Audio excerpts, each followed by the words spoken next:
Thank you.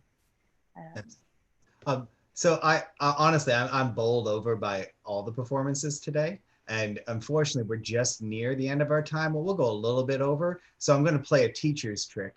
And I want everybody to talk and tell me two things. What did you learn about the chorus today?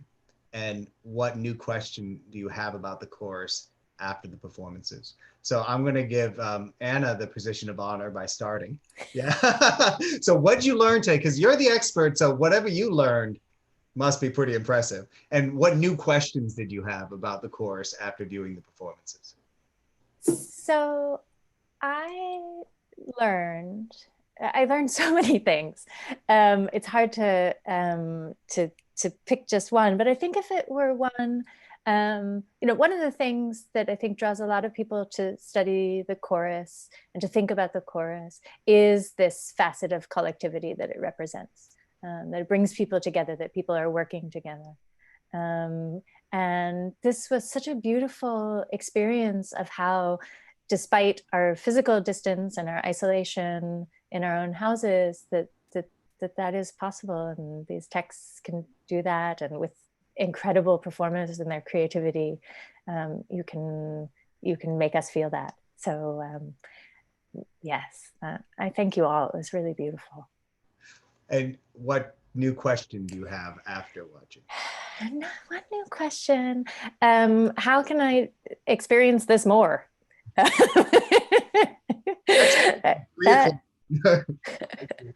I'm just going to call randomly Sara. So what did you learn about the chorus today? And what new question do you have?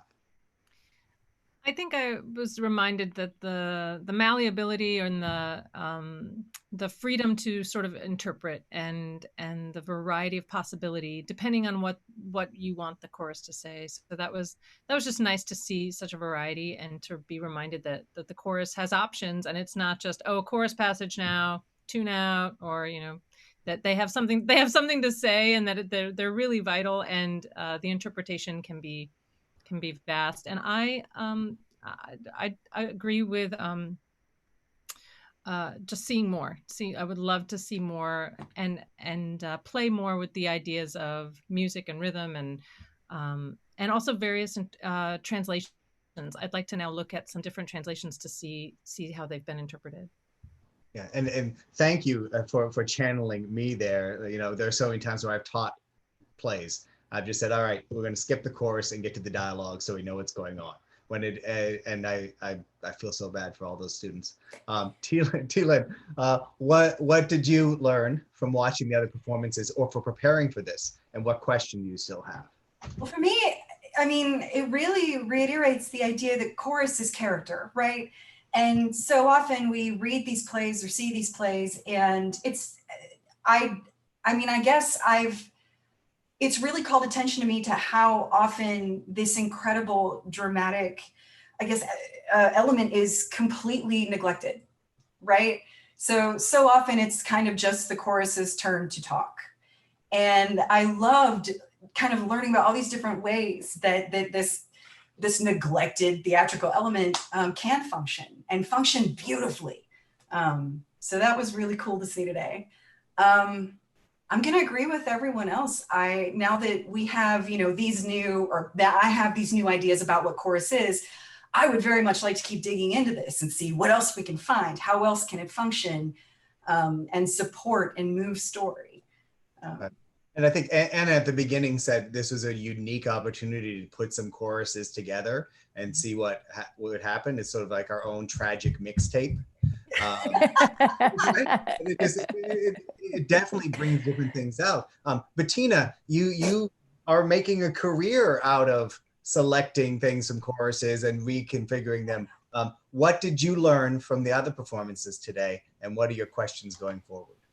Oh my gosh, I learned the possibilities. I'm going to echo Sara here that I was just amazed, even yesterday in the rehearsal, by the way that choruses can be performed. I'd been working so much with an ancient Greek chorus, sort of more traditional style, that this was awesome and it was new to me. And it was just so fabulous that they're all engaging. I mean, there are just so many different ways. And you guys are just absolutely really tremendous. I'm so honored to be in this group. If I had a question, it would be along the lines of, gosh, how many ways can be mixed to still make it work in one performance, you know, in one stage play? That would be my question. Yeah, that's a good one. How far could you stretch it before the incoherence broke everything down? I think though that's what we're experiencing in real life now. So maybe we want to have more regular theater for a bit.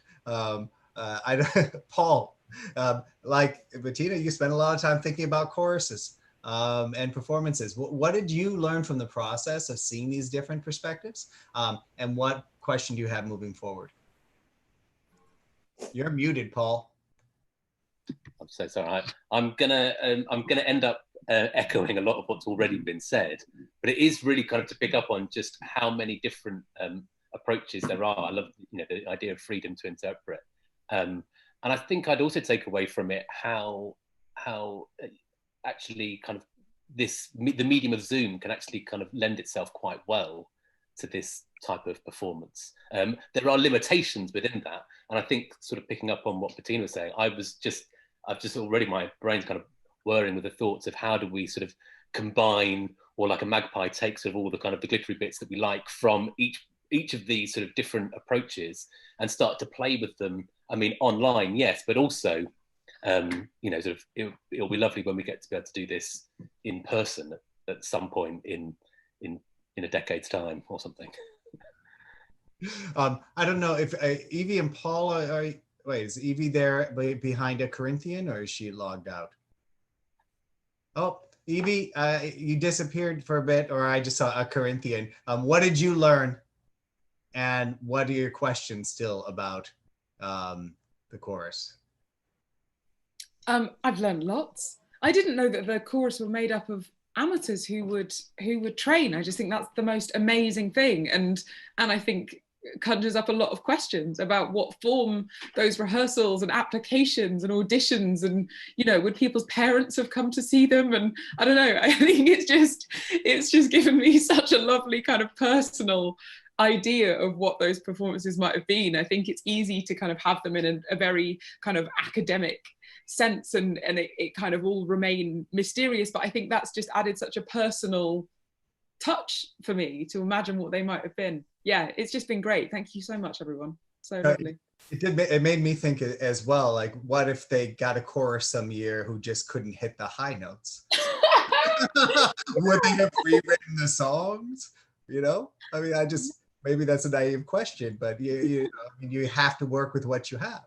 Yeah, totally. So I want to thank everybody again for being here, and remind you that we are going to come back next week with the Antigone. So today we had a couple nice appetizers for the Antigone. Next week we'll be back at 3 p.m. again with the full play, which will be exciting. And I'd be remiss again if I didn't thank everybody who made this possible, the Center for Hellenic Studies, as well as the support that we get, the posters made by John Coyley, the help from Lana, Ali, Janet, Ellen, Sarah, and Keith, Greg Naj for supporting us. So thank you to everyone.